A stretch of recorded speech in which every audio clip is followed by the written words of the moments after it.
Time to talk through the stories that have got you talking today. We're joined by Matthew Wright and Afua Adom. Good morning to you both. Lovely to see you. And the first thing I've got to ask both of you is, if there was a COVID-19 vaccine available in such a short space of time, would you take it? There's a reason I'm asking you this, but Matthew, first of all, would you take the vaccine? Yes, I would. I'm concerned by coronavirus, as my appearances here would support. And like any sane, rational person with an education, I recognise that vaccines are safe for the vast majority. We used to have smallpox in the 20th century, killed 300 million people. Nobody dies from smallpox anymore because of vaccines. That you can, within the herd immunity idea, you can have some people not taking the vaccine and they will still benefit from the herd immunity. But the bit that really gets on my wick about the anti-vaxxer movement is that they are basically protected by everybody else having the vaccine. If too many people, though, join their club, then we'll lose herd immunity and diseases like measles, possibly God forbid, smallpox.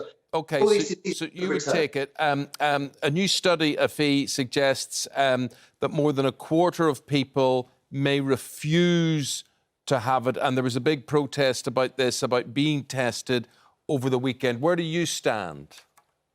Me personally, I would have the vaccine if one was available and if it had been rigorously tested as well. I think when it comes to this issue, this is where the WhatsApp warriors come in, right? So people that spread fake news and fake information via WhatsApp and social media and other platforms. There's just been so much written about vaccines, about Bill Gates, about 5G, about all these kind of conspiracy theories, and a lot of it is centered around vaccines. And I think there is a lot of scaremongering happening. And I think people do have a general sense of mistrust in the government because of the way they have handled COVID-19 over the past 6 months, since it had appeared in December and, the government knew it and all that stuff. And I just think because there's so many conspiracy theories around, that's probably why so many people are worried about it, are concerned about it, and are concerned about the things that they're reading and that they are seeing. Like Matthew said, I mean, there probably is a few people that can benefit from not having the vaccine, and there might be some people who can take that stance and not have it. But if we are going to reach a place where we go back to some sort of normality, I think a vaccine is going to play a huge part in that. So I think we need to really deconstruct the misinformation that has been spread around vaccines, around COVID-19, for people to really understand what it is that they will be receiving and how it can help them. Okay. Yeah. The study, Matthew, says that it's millennials, people aged 25 to 34 who are most opposed to having a vaccine. Even in the shots of the protest, we've got the entire sort of argument, the problem within that debate. The masks, only a few weeks ago, Boris Johnson was telling us that masks could make the COVID situation worse rather than better. It is not accurate to say that scientists agree wholeheartedly that masks are the answer, that social distancing 2 meters could be more effective. But masks and their efficacy are totally different from vaccines. So you've got people on a mask protest joining in, adding in vaccines, which is a nonsense. Masks, I think there is a debate to be had still, I'm afraid. Vaccines, there is no debate. OK. I'd like to have a debate now on hospital car parking charges for staff. There was a lot of shenanigans going on about this in negotiating last week, whereby initially the idea was NHS staff would not be charged for their parking during the pandemic crisis. But now the Health Secretary, it appears, says, look, if we continue to make this free, there will be no spaces for visitors to come or patients to park or whatever. So basically, trusts around England now have permission to charge a fee. What do you think about that? I think this is frankly ridiculous. It feels like through the global pandemic, we were out there clapping for the NHS every Thursday, and now we're slapping them around the face. And I'm sure that's how they must feel as well. Look, if you designated some hospital parking for staff and some hospital parking for patients, that stops patients having nowhere to park.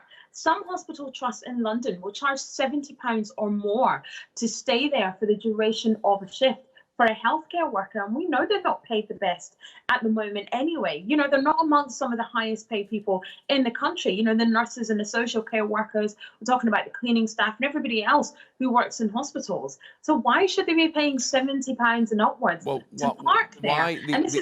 We're still in a situation where the government, even though, yes, we're back on public transport and face masks are compulsory and people should be wearing them, they are saying that people shouldn't travel at rush hour. But if you have to get somewhere on time, you have to travel at that time. But the argument is, Matthew, worse than paying for parking is not being able to find any parking at all. So the Health Secretary's argument is we're going to have a fee here to reduce numbers.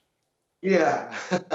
I love the way that some of the papers have been spinning it, that Boris Johnson was worried about the car parking charges issue. And Matt Hancocks steamed in with the solution, which was to basically spare NHS workers who do the night shift from paying the charges. In all the brouhaha that's going on, Eamonn and Ruth, have you seen the papers or the politicians tell us how much money they make from NHS workers and visitors to hospitals from car park charges? It's £250 million a year, £254 million from car park fees. But does that money then goes back into the NHS? So those... Does it? So yes, some of it goes into the NHS, some of it goes into enforcing car parking fees. It is a very difficult situation, but I think that it's very disingenuous of the government to just not mention the enormous amount of money that's at stake. Yeah, so what would you do? I'd charge. OK. Afua, you wouldn't?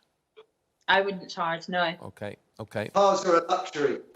Right. Even for NHS workers. And to end on? Kanye West started his presidential rally. I don't know if you've seen it. If people haven't seen it, let's just take a look before we talk about him. Politics, America, Trump, Biden, nor Kanye West can free us. Amen. The only thing that can free us is by obeying the rules that were given to us for a promised land. If you guys want to whisper, go outside and talk. We need absolute silence. We need absolute order. So what do you make of that, Afua? I'll be honest, I feel sad watching this because this is clearly a person who is having some mental health issues, and that's being played out in real time and being live streamed. I think that, you know, he has some issues and that's being played out, and he said that in the past. That's not an excuse for him to be peddling misinformation. But what I think is, you know, he has people around him that can enable him to do these things. And so people, you know, will talk about him and say that they feel sorry for him, like I've just done. He needs to have people around him who are saying, you know, this isn't a good idea. You potentially will come off looking pretty much the worst person in this situation. So, Matthew, if you were around him, we've got 30 seconds left. If you were around him, what would you say to him? I totally agree, actually. I've had two friends with bipolar. One of them sadly no longer with us. I don't want people with mental health problems to be denied the opportunity to work, to engage in politics, to become politicians. However, I do agree with Afua that it's really about the people closest to him looking after him. Everybody else seems to be riding off Kanye's back at the moment. I just want to leave the viewers with this video, which this is in Mexico, and this is hikers who have been approached by a bear. How scary is this? This looks like somebody in a suit, right? But no, that is a real bear there, and they actually take out the camera. They think if we're going to die, we're going to get a picture taken with this as terrifying. well. Absolutely terrifying. You wonder what you would do if that was you in that situation. But they have lived to tell the tale, thankfully. Run. Apparently the advice is to stay still. Yeah, the advice is don't run, is to stay... Afua, Matthew, we're out of time. Thank you very much indeed.